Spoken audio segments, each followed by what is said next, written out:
The Transform Your Mind radio hour is a journey through the mind, offering fresh approaches to old problems that plague the African American woman and youth. Host Myrna Young, life coach, and Arifa Yusuf, social worker, discuss topics such as relationships, depression, the single life, how to supercharge your marriage, poverty mindset, and more. Tune in every Wednesday at 5 p.m. and transform your mind to transform your life. Welcome to the Transform Your Mind to Transform Your Life radio hour and podcast. I'm your host, Life Coach Myrna Young, and in the co-host chair today is Arifa Yusuf Mortley, registered social worker, mental health counselor, and founder and program director of Lifted by Purpose. Welcome, Arifa. Hi, Myrna. How are you today? I am doing excellent. Glad to be on the air with you. Likewise. All right. So today, Arifa and I are going to talk on the topic, how to rewrite your subconscious programming. Right? And if you don't know, the subconscious mind is carrying out all behaviors that sabotage the conscious mind 24 hours a day. In fact, studies show that our subconscious programming is running our lives 95, maybe even 99% of the time. Think about it. Whenever you are in autopilot, you are running subconscious programs. Have you ever gotten in a car and driven to your destination and don't recall how you got there? Happens to me all the time. That is your subconscious programming driving you to your destination. Autopilot is just one of your subconscious programs. The programs we want to talk about today have to do with your beliefs as part of those programs, right? Because these are the programs that were downloaded to you before age 7. And these programs, without you doing anything about it, will play and play until you die. And the only way to stop them from playing is if you rewrite the disk. Think about a disk that, when we used to have those rewritable CDs, right? Unless you rewrite the disk, whenever you put that old CD in the computer or wherever you're going to play, that's what it's going to play, right? So, but if you become aware of your programming, you will continue the behaviors because your conscious mind is still playing the same tape. Like I just mentioned, the vinyl record, right? If you put a scratch on it, then, it will skip and jump and, rerun the same thing and whatever. And that is the way that we rewrite our subconscious programming, because we got to put some scratches on it. And, we got to make it jump around. All right, so that's what we're going to talk about today. But first, before we get any further, I want to give a shout-out to two of our sponsors, Royalty Corp and JoySwag.com. Designers Giselle and Max would love to increase your joy with their Joy Swag collection. They sell designer swag that sparks joy. Their website is called Joy Swag. You can check them out also on Instagram at JoySwagCom. On their website, www.joyswag.com, they offer online chat and are available to readily answer your questions. They sell amazing sunglasses, watches, and awesome swag at the most incredible prices. So shop now at their awesome, lovely, chic online boutique. That's at www.joyswag.com. That's spelled JOYSWAG.com. Want something stimulating and fragrant? Come and experience Refresh Candle Company. Our mission is to provide you with scents that will refresh your environment enhance your calm, support your creativity, and make your house feel like home. Visit refreshcandle.com. Some of our awesome scents include Pumpkin Patch for our pumpkin spice lovers, Eucalyptus Spearmint, Clean Cotton, Orange Ginger, Coffee Cake and Spice, Gardenia, and more. Visit refreshcandle.com before shopping anywhere else. Follow us and join the conversation on Instagram and Facebook at refreshcandleco. Remember, refreshcandle.com. You'll thank us later. That is refreshcandle.com. When I was growing up, my activity of choice was reading Harlequin romances. I was brainwashed into believing that love looked and acted a certain way. For example, all the leading men in my Harlequin romances were rugged, tall, dark, and good-looking. All the leading ladies were independent and did not want a man's help. So the man and the women ended up feuding and fighting and hating each other until all that hate turned into love, and then they were like falling in love, and they couldn't help it, and it was a beautiful thing. I absolutely loved it, seeing the play on the hate and the love and all that. So these lovers, leading men and women, were never a good match. They were always opposites, right? And the chemistry and the raw physical attraction led the way.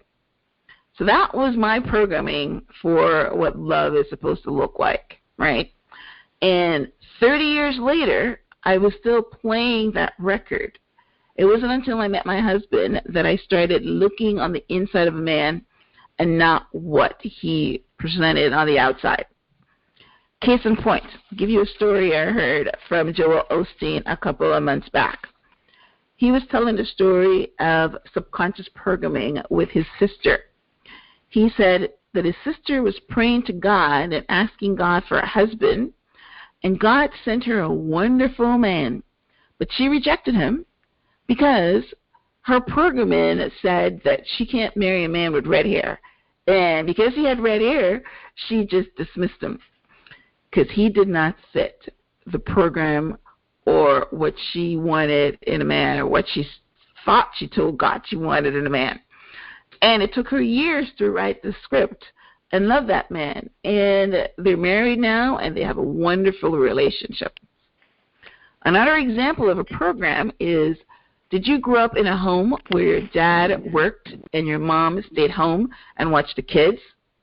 And you never saw your dad because he was always working and your family just had enough to get by? Well, that is your model of a family.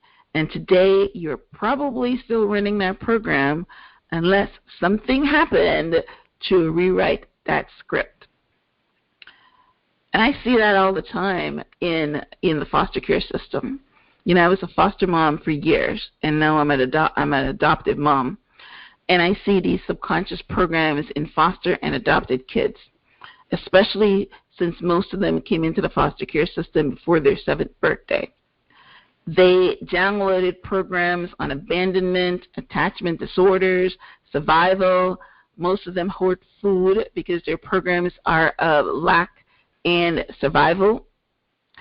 So this was my intro into the subject so that I can, steer you into what we're going to be talking about today. I wanted to give you a foundation, so how your subconscious programs are created, and then we're going to talk later in the show how you can go about rewriting them. But for now, let's bring on our social worker and mental health counselor into the conversation. So Arifa, I know because you work with youth that I'm positive that their behaviors are most likely because of the programs that they've downloaded. So what are some of the programs that you find your youth are running today? Well, I know when you were talking about like the abandonment issues and survival mode, those are typically what I see majority-wise in the young people I work with. And so a lot of times their mindset is they make a lot of generalizations in life. So, for instance, if something occurs like abandonment, they go throughout their youth feeling like nobody loves them, or like I'm always going to be a failure if somebody's told them growing up, like, you're not good at this, or, if this person didn't accomplish this, how are you going to accomplish that? So those play in their subconscious minds a lot, and you hear it in the way that they socialize, or you see it in the way that they socialize with people or conversations that they have. So as an example, if they're in school, and they feel like they're not going to be able to apply themselves to get certain grades, you find them saying, I'll never get a job because I can never pass this test. Or they'll make a lot of choices and judgments based on their past experiences. So it'll be like, why settle in life? I don't want to apply for jobs or get involved in, like extracurricular activities that aren't going to go anywhere because I didn't do anything for people in my family. So wow, so that's like a defeatist attitude then. Yeah, very much so, defeated. And a lot of reviewing information and drawing conclusions, like say somebody breaks their heart. Everybody's gone through, young love, where it's like you have your first crush, and then say in that moment that person breaks your heart. Sometimes you find young people like, I don't want to trust anybody. I don't want to open up. I don't want to be hurt again. Or you'll see individuals living in poverty that feel like they'll never get enough money to make it out of poverty because they're programmed to think like this is how they're supposed to live. This is like this is like the end of the road for them. Like they're going to grow up in generations of poverty. And so then you see them not really fighting or not really taking a lot of risk or chances, and always feeling like they need to protect their mentality, not to think too big because they don't want to crush their spirit. And I'd say like the last one for me would be just a lot of youth don't accept they take information in literally and personally. So when you have conversations with them, even when you're trying to guide them or mentor them, sometimes you'll find they take everything you say to heart instead of taking it as constructive criticism, to be like, listen, like this is like you're doing great, this is, things, the skill sets that you have that can, lead you towards this, let's work on that. Instead, they kind of look at it like you're saying that I can do better because I'm not doing good. Like they kind of lead with a lot of these negative mindsets that really have been programmed from things that have happened in their childhood or things they've seen around them, but they take that into their lives, and it really influences if they're going to be successful at school or if they're going to have the mindset to kind of get themselves out of poverty or out of different situations because they've been programmed to think this is how their life will be. Wow, that's pretty good. A couple of things came to mind as you were talking. In one of our past episodes, I talked about the poverty mindset, and that's exactly what you're talking about there, where, because you're right, they were abandoned or they're in survival mode, then, they feel that they can't be loved. They're very, very, sensitive to criticism. And they're feeling, because they don't have any self-worth, that, it's going to be the same status quo. So that's pretty good. But one of the things that jumped out to me when you said something just now, and this is new information for me, is I didn't know that, the one that you talked about, they're taking things literally. Because I will tell you, like, I'm a Caribbean born, and when I was growing up, my grandmother, my mom would always say things like, don't act a fool, you're acting like a fool. And I said that to my adopted daughter the other day, and she was extremely offended because she thinks I called her a fool. And you're right, you're taking, and that's just one example. But every time I say something like, which means I'm saying like, you're behaving like this or you're behaving like, she thinks I'm calling her that. She's very, very sensitive to that. And it's, because she came through the foster care system, was abandoned, went through the survival issues and all that. So I've actually just learned from you now why that happens. I could never figure that out. I'm just thinking it's a different culture. Have you found that? It's you know, it's interesting you say that, because obviously, you know, my parents are both from the Caribbean as well. Right. And I've experienced that myself, where it's like sometimes, you know, you come home and you're like, oh man, I don't want to show them this paper. You know, it's like, it's not a bad mark, it's a B, but it should be an A. And I remember my dad used to say to me, you're not applying yourself. And I used to get so offended by that. Like, who the hell are you to tell me I'm not applying myself? Like, well, you didn't have an abandonment issue. I know it's not an A or an A plus, but it ain't a C or a D. You know, and I'd be like, I'm not applying myself, and I always used to take it so literal. But what he really was trying to say to me is like, like you have this B, but I know you can get the A plus. But when I heard I wasn't applying myself, it was just like, you just take it like a stab. like you don't even look at the context of like, oh, I can do better. You just feel defeated in the moment because you're like, I didn't apply myself, you know, like, and you feel like, oh man, like, what if I go lower? Instead of being like, what if I go higher? Like, what if I get a bigger grade? You're thinking of it like, well, damn, if I'm not applying myself, my grades might drop more. That's what he's going to say. A disappointment to yourself? You know, like. Well, that's funny. It's true. Like, he was very like the things he would say, it came out of love, but when you're a young person and you hear it, you do take it literally, because you're like, well, what does that really mean? You know, and then you think about it all the time. You think about it like so much as you grow up. Like, am I applying myself? So that word really traumatized you, right? Well, I really did. And it's all about culture, because that one is, you know, my grandmother used to say that to me all the time, and I understood where it's coming from. You know, lazy person, you're not applying yourself, you're not doing your best. You know what I mean? Yeah. That is actually funny, because that is, and I don't even know what your excuse is. You gotta be ambitious. You gotta be driven. I'm like, I'm not driven. I get up every day and go to school. It takes a lot out of me. I feel driven. But in that moment, it's like when you think back on it, you're like, you take things so literal. Yeah. Where it's like, take a moment. That's not what I mean. Like, what I mean is you're doing a great job. You know, I see like you have this B plus, but you know, I feel like in the next test, like, what is it that you need to do to make it to that A plus? I feel like if it was told in that kind of way, it would excite you. Like, oh, so you think I can get there, and you want to help me get there. Okay, well, you're right. It's all culture, and it's basically how we all say things. And you know, like you as a parent that you know, works with youth and understand these things, I'm pretty sure that if you felt that, you know, your son wasn't applying himself, you wouldn't say it to him like that. You will say it in the way that you just said it, because you have learned. But we all know that parenting does not come with a manual. Your parents do the best that they know how, and how I parent has something to do with how my parents parented me. You know, so if I say to my kids, "You're acting a fool," it's because my parents told me all the time, "You're acting a fool." Yeah.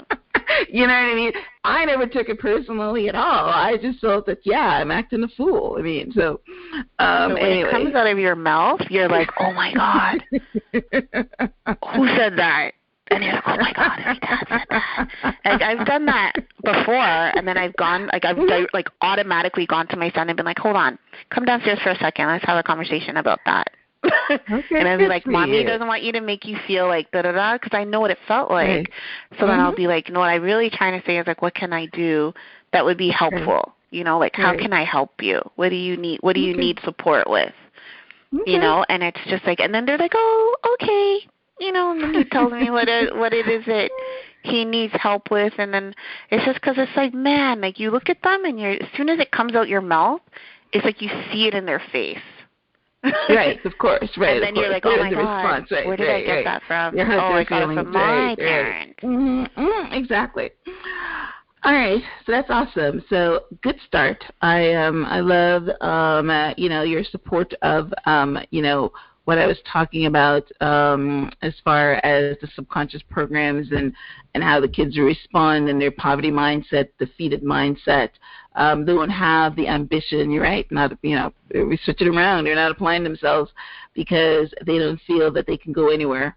That's all part of programming. So, all right, so let us take our first break, and we're going to hear a word from our sponsors, World Video Marketers and Kit Tasks. And when we come back, we are going to talk about how to control this subconscious mind that wants to run away with your life. So don't go anywhere. We'll be right back.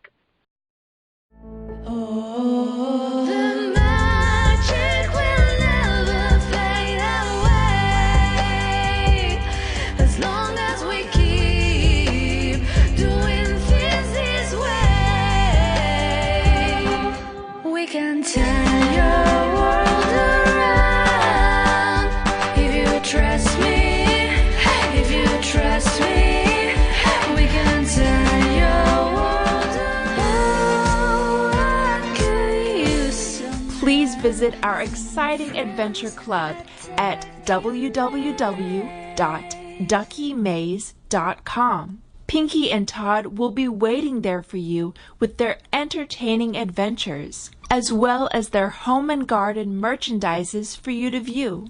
Enjoy our amazing home and garden website at www.duckymaze.com.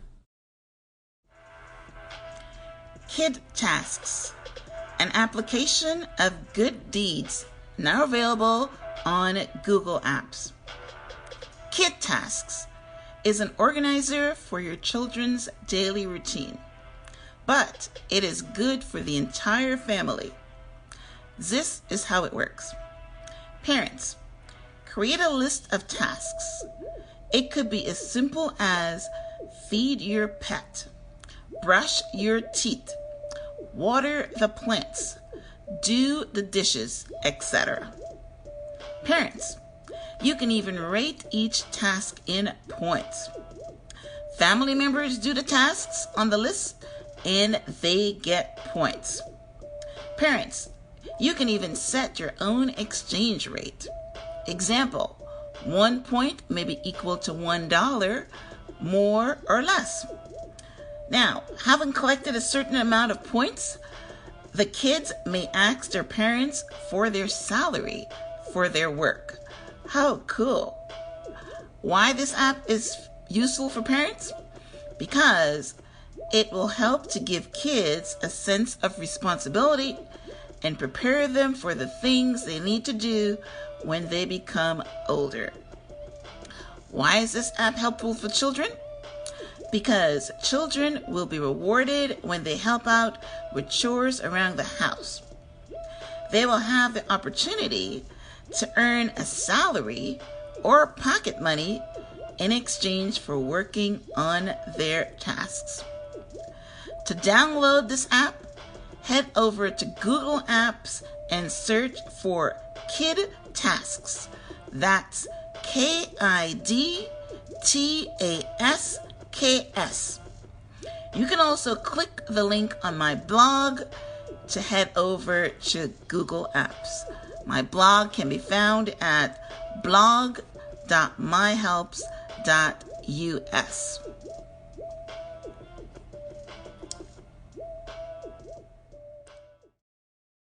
Hey, all you future recording artists of the world. Do you need a music video produced for your completed song, but just don't have the high-priced budget they charge to get it produced? Well, this is your lucky day. World Video Marketers is offering you the opportunity of a lifetime. We will produce you a high-quality music video of your song for the amazing one-time price of only $595 complete. You heard correct. Just $595, saving you thousands. All you need to do is send us your track and theme, and we will have your music video complete completed within 5 business days. This is a limited time offer, only good till the end of September. Let World Video Marketers make your dreams a reality. For more info on how to get started, call us at 888-633-9313. Let's get your music video ready for the world to see and the exposure you deserve. Remember, the end of September is the cutoff date. Call us now, 888-633-9313. Again, that's 888-633-9313. Let's rock.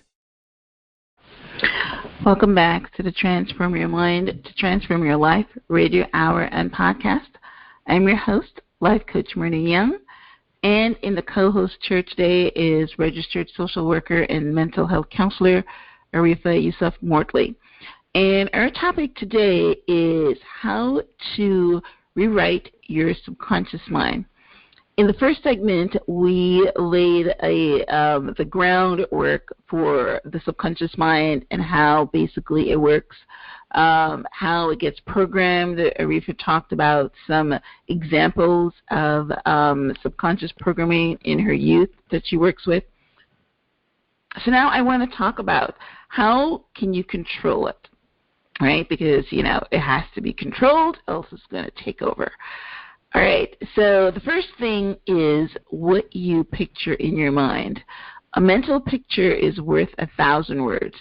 Your subconscious mind will bring to pass any picture that you hold in your mind and you back it up by faith or belief. And this is the space that I'm working on at the moment to control my life or design my life, by being able to put the pictures in my subconscious mind of what I want. So I've been working on visualizing my goals and desires, but because I'm not a visual person, I'm having a very hard time with it. But I keep working on it. Just remember that the first step in controlling your subconscious mind is visualizing what you want. And when you do that, you let the subconscious mind find the way. All you've got to do is give it the destination. All you got to do is give it the end goal. For example, if you want to be married by age 30 and have 3 kids, that is the mental picture that you need to give to your subconscious mind. The universe would help you find a man and arrange the kids. Remember to give your subconscious mind only instructions that would elevate and heal. It cannot take a joke. Don't say things like, with my luck, the man that's going to show up would be bow-legged and with buck teeth. Sorry. Because guess what? Guess what? Hold that image in your mind for any length of time, and that is exactly what you're going to get, a bow-legged man with buck teeth. Trust me on this. All right. And number 2 is use auto-suggestion to improve any degradation. And I'm going to give you a personal story on this. Now, this is what I can accredit this to, but it might not be. But, hey, it sounds good to me. All right. About 10 years ago, I read Deepak Chopra's book called Grow Younger, Live Longer. In this book, Deepak taught us to say an affirmation every day, and it went like this. Every day, I'm getting younger and younger. My biological clock is set at a healthy 30 years of age. I look and feel a healthy 30 years of age. Every day, I'm renewing my mind by eating healthy foods. I take nutritional supplements wisely. Now, it goes on and on and on. I couldn't find it. This is all from memory from 20 years ago. But it went on to talk about nutritional supplements, to talk about movement of your body. It talked about a whole bunch of things that you're sitting affirmations every day. But the reason I'm bringing it up is because I'm now 60. And on my 60th birthday, I posted a picture on Facebook. This girl commented. She said, "It looks like you stopped aging at 30. You just said to yourself, F it. I am not getting any older." And she says, "You are looking like you're 30 years old and you're 60. And I said, "Yeah, I said that affirmation for months, if not years. And, you know, I do look much, much younger than my chronological age. And like I said, I can attest to that. It could be some other ways, but I'm going to go with that one. So, Aretha, how do you mentor your clients who are running subconscious programming? For instance, the youth you're talking about earlier. How do you mentor them? So I have a couple tips that I give, or I kind of maneuver with them depending where they're at. And one of them is giving yourself permission to be successful, to believe that you deserve good things to happen. And I say that because often you can tell somebody, hey, like, you know what, your life's going to get better, you know, you're good at this, you know, this is the past, we're moving into the future. But if that person doesn't allow themselves to feel like it's possible, then that's the challenge to begin with. So it's getting them firsthand to be like, hey, you got to give yourself the permission to believe that these things are possible and that good things happen and you deserve good things to happen to you. 'Cause some young people don't feel like they deserve good things. So it's getting them to have the mindset to be like, everybody deserves good things, including you. And then second, don't allow other people's fears to make you doubt yourself. So a lot of time with young people, their fears are projections of their own situations or other people's situations that have nothing to do with what they're capable of doing. So as an example, they might be like, I'm fearful of, you know, I'm going to be like the first one to come out of school and there's going to be a lot of pressure on me because the family's going to expect me to hold them down, right? Mm-hmm. And it's like, so you have these fears, but then it's like, don't you think at the same time it's like, yeah, you would be the first one, but they might just be really just proud of you and might not have all these expectations rather than just say, I'm happy that you graduated and I want to see you move on and be successful. But a lot of times they feel like being successful is going to come with all of this stuff until they're fearful of what success looks like and what they will have to do with it. Wow, you know, like take care of their family and things. It's really interesting. But they feel like if I'm successful, then I have to take care of like all of my siblings and my mom, you know, and my grandmother. And I find you see it in a lot of youth leaving home. So then it's like if I don't see it in my face, I don't have to, no one can expect it from me. So I find a lot of times when they start to get successful, sounds like leave. Pressure to me. Yeah, like a lot of pressure. And then surrounding yourself with, I always say, surround yourself with positive reinforcement and allies. So like, for instance, in positive reinforcement could be simple things like having postal notes and putting it around the house just to remind you. You know, like empowering quotes, kind of like Mary Jane did in the show, and she always used to have these little quotes on her mirror, on her bed. Great.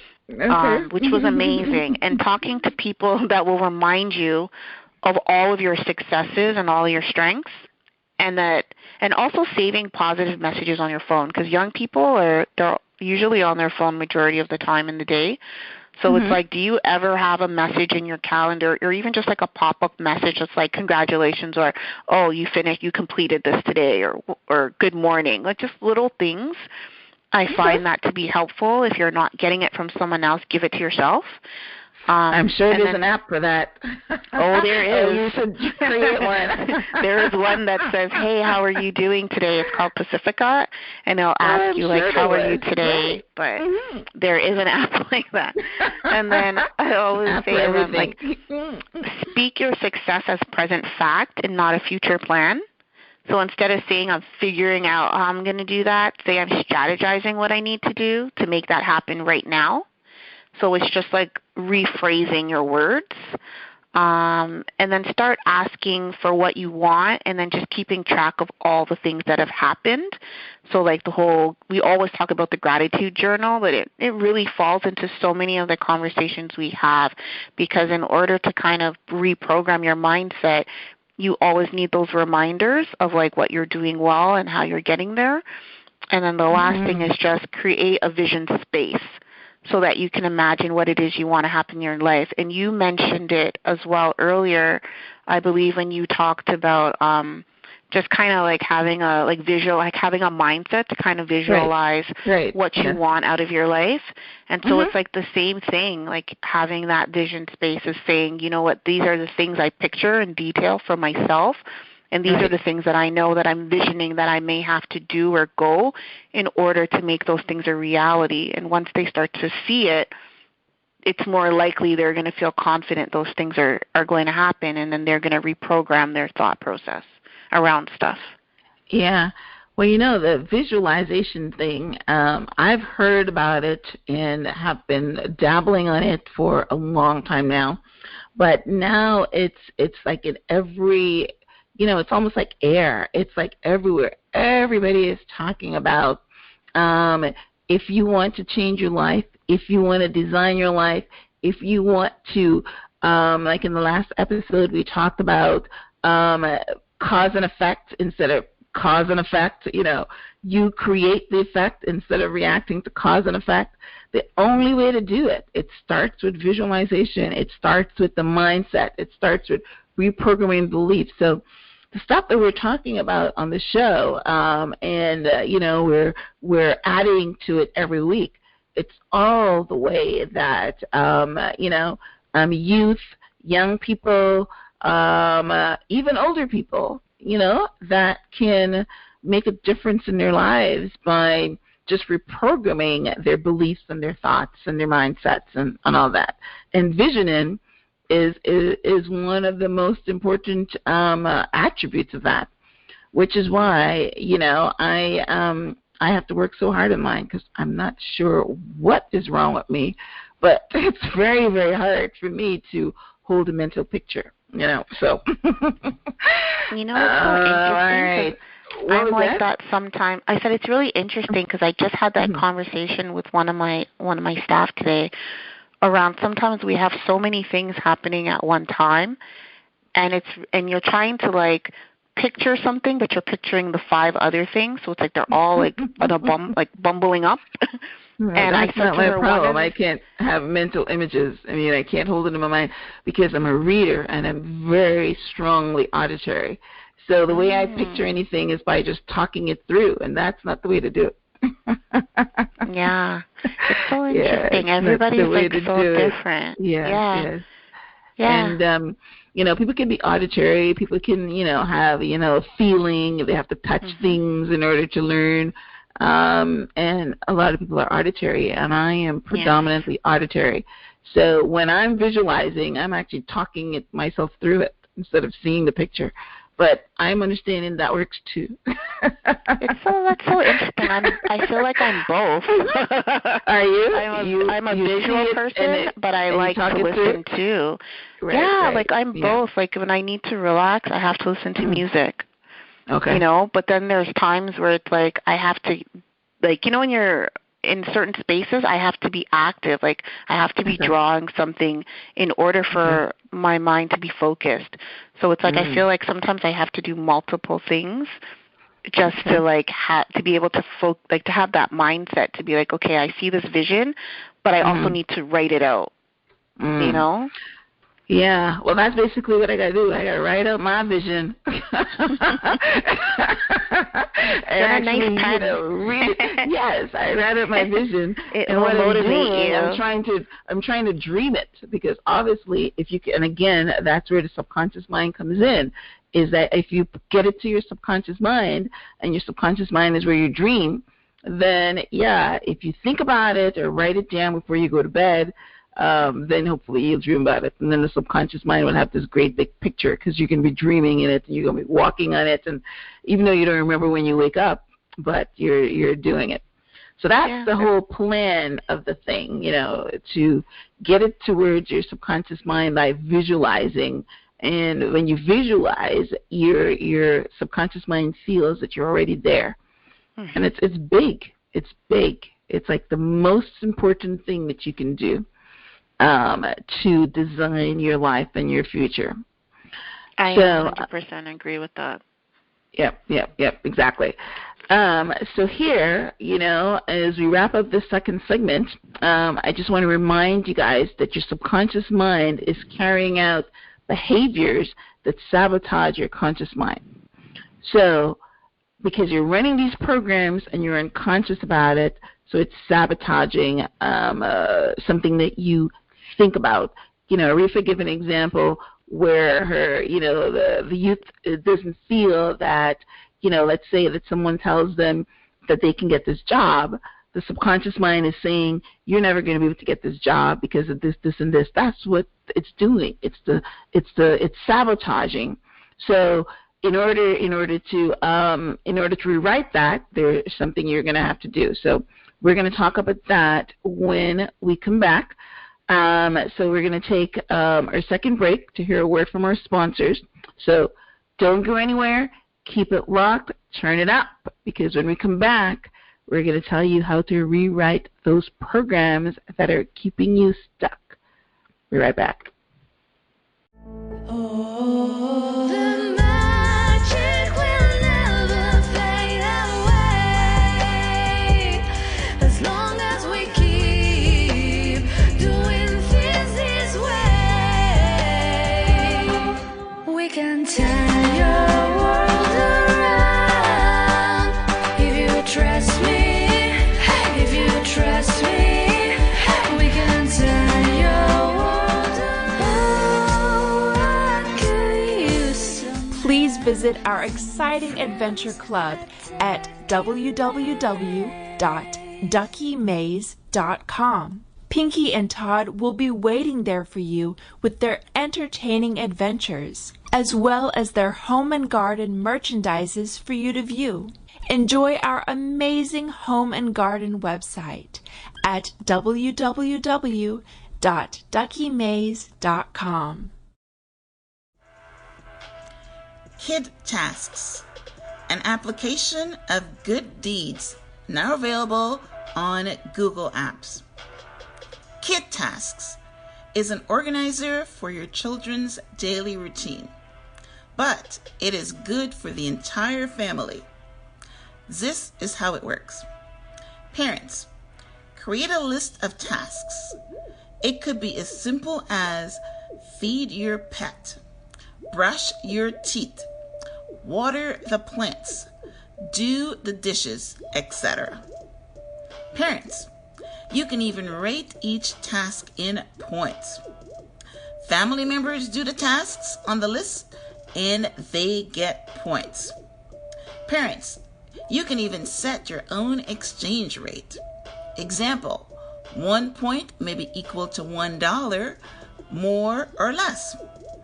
Now, having collected a certain amount of points, the kids may ask their parents for their salary for their work. How cool. Why this app is useful for parents? Because it will help to give kids a sense of responsibility and prepare them for the things they need to do when they become older. Why is this app helpful for children?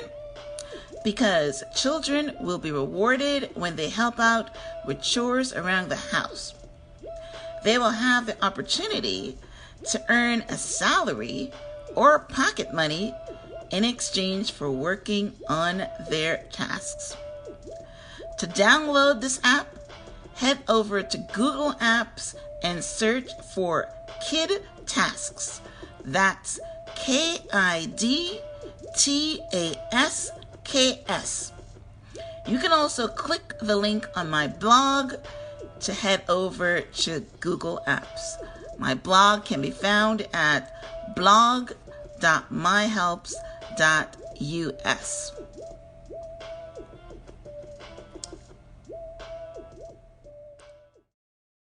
Hey, all you future recording artists of the world. Do you need a music video produced for your completed song, but just don't have the high price budget they charge to get it produced? Well, this is your lucky day. World Video Marketers is offering you the opportunity of a lifetime. We will produce you a high-quality music video of your song for the amazing one-time price of only $595 complete. You heard correct. Just $595, saving you thousands. All you need to do is send us your track and theme, and we will have your music video completed completed within 5 business days. This is a limited time offer, only good till the end of September. Let World Video Marketers make your dreams a reality. For more info on how to get started, call us at 888-633-9313. Let's get your music video ready for the world to see and the exposure you deserve. Remember, the end of September is the cutoff date. Call us now, 888-633-9313. Again, that's 888-633-9313. Let's rock.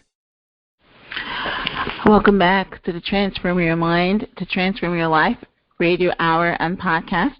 I'm your host, Life Coach Myrna Young, and in the co-host chair is mental health counselor and social worker Arifa Yusuf-Morthy, and we are talking about subconscious programming. So right now we get to the good stuff. We're going to be talking about how you can rewrite these subconscious programming. And it's not going to be easy, so I'm not going to pretend, because I told you in the very beginning of our talk that your subconscious mind runs your life about 95 to 99% of the time. Most of us operate unconsciously. Most of us are on autopilot.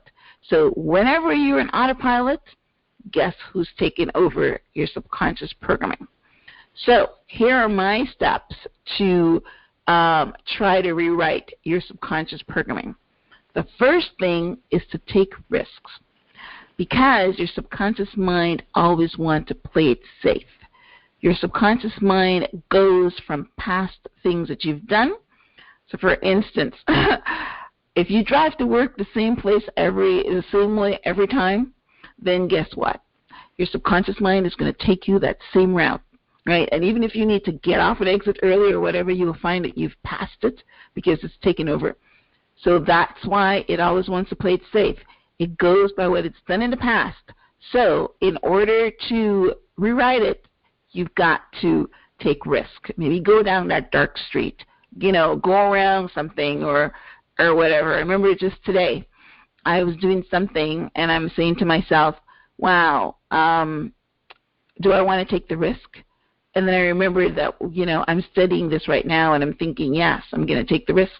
And when I took the risk, I felt so alive because, I said to my daughter, boy, who wants to have a boring life? Taking risks makes us exciting. She was like laughing. So, yeah, take some risk. Don't play it safe. Second thing is ask questions like, what else is possible that I have not considered? Challenge it. Again, it wants to play it safe. It wants to play whatever it thinks is possible. So then question it. What else is possible? Say things like, how cool is it to have all this extra money? You don't have any money, but you're just saying, boy, how cool is it to have all this extra money? Play games with your mind. And what am I going to do with all this extra cash, right? And how can I make this a reality? These are just some questions. Now, here's one for me. What will I do when I become a successful TV talk show host? What would that look like? And I see myself in this role because that's one of the things I visualize. All right, so this one is for me. But this strategy is called auto-inquisition. And Thomas Edison practiced auto-inquisition. He would sit in a chair and ask his subconscious mind questions about an invention. And you can do the same. All right, Arifa. So how do you teach your clients to rewrite their subconscious mind?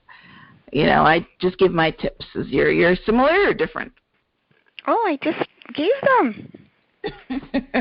What happened? No, it was like you asked me that question. I gave them. Well, you give them already? I did. You give them ahead of time? Oh, I could say how I rewrite my subconscious program if you want. Right, yes, do that. So I know for myself, as an example, like, when you're going to school, I know when I was going to university, I had to really rewrite my subconscious mind to have that mentality to say I'm going to complete these 4 years of university. I'm going to get a certain grade and I'm going to be able to graduate. But through that process, there's all those little phases that you have to tell yourself. You have to say, you know what, I'm going to be able to come into class. I'm going to, you know, maintain this average. I'm going to take notes. I'm going to save my money for books or, you know, expenses that may come up. I'm going to choose my my classmates, you know, wisely in terms of when certain projects come up. So it's like I'm going to be mindful who I sit beside. Okay. I'm going to be mindful who's in my group. So it's like all of those little things that maybe when you were in high school, people, you know, told you like, oh, you know, like those things matter. But when you go to university, you know, you're going to be independent. You're going to have like all this freedom, even if you're having all these extra hours. I feel like that mindset, I had to really take myself out of that and be like, I need to go to university and really challenge myself to figure out what do I need to do to be successful and not what other people did to be successful. Like what's going to work for me.